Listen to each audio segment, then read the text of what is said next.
যতদিন জীবিত থাকবেন এই ৬টি আয়াত আপনি মুখস্থ রাখবেন।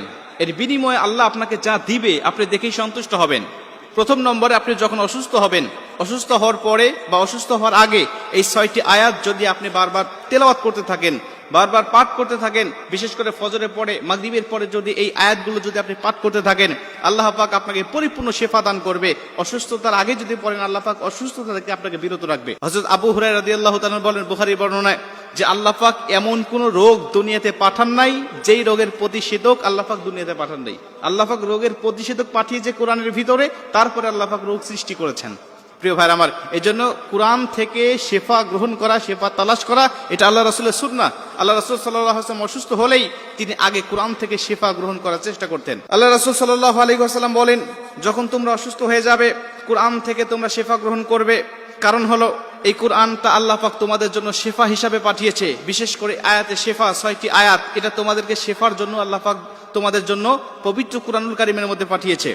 তাফসীরের রুহুল মাআনির ৮ নম্বর খণ্ডের ২৩৫ নম্বর পৃষ্ঠায় সুবুকি রাদিয়াল্লাহু তাআলা আনহু তার সন্তান যখন অসুস্থ হলেন, ইমাম সুবুকি রাদিয়াল্লাহু তাআলা আনহু সন্তান অসুস্থ হওয়ার পরে আল্লাহ পাক স্বপ্নের জগতে তাকে দেখালেন যে তুমি আয়াতে শিফা পাঠ করে তোমার সন্তানকে ফুঁক দাও, তাহলে দেখবে যে আমি আল্লাহ তোমাকে তোমার সন্তানকে পরিপূর্ণ শিফা দান করে দেব।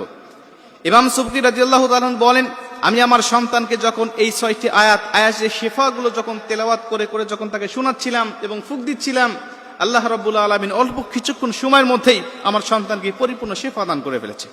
এজন্য এই ৬টি আয়াত আপনারা মুখস্থ রাখবো। প্রথম নম্বরে সূরাতুত তাওবার ১৪ নম্বর আয়াত, আল্লাহ পাক বলেন ওয়াশফি সুদুর কওমি মুমিনিন, ওয়াশফি সুদুর কওমি মুমিনিন। ২ নম্বর ওয়াশিফাউল লিমা ফি সুদুর, সূরা ইউনূসের ৫৭ নম্বর আয়াত, ওয়াশফি সুদুর কওমি মুমিনিন ওয়াশিফাউল লিমা ফি সুদুর।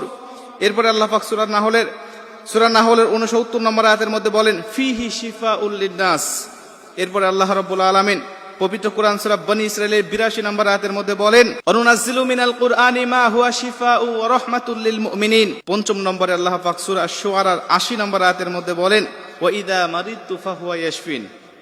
৬ষ্ঠ নম্বরে আল্লাহ রাব্বুল আলামিন সূরা হামিমের ৪৪ নম্বর আয়াতের মধ্যে বলেন কুল হুয়া লিল্লাযিনা আমানু হুদাও ওয়া শিফা। আমি আপনাদেরকে এই আয়াত ৬টি আবারও বলছি।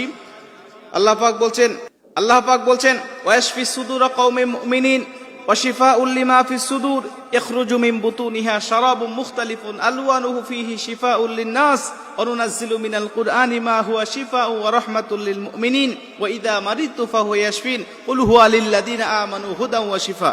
এই ৬টি আয়াত আল্লাহ পাক আয়াতে শিফা হিসাবে পাঠিয়েছে, আর এই ৬টি আয়াত দিয়ে আমরা শিফা গ্রহণ করব।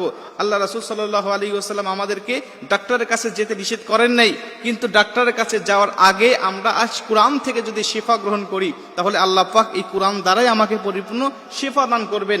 ঈমানটা বেড়ে যাবে, কোরআনের প্রতি বিশ্বাস বেড়ে যাবে যে কোরআন কেমন করে এই মানুষের শিফা হিসাবে কাজ করে।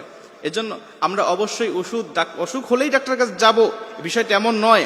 ডাক্তারের কাছে গেলে যে ইসলাম নিষেধ করবে বিষয়টাও এমন নয়, কিন্তু আগে কোরআন থেকে আমাকে শিফা গ্রহণ করার জন্য চেষ্টা করতে হবে।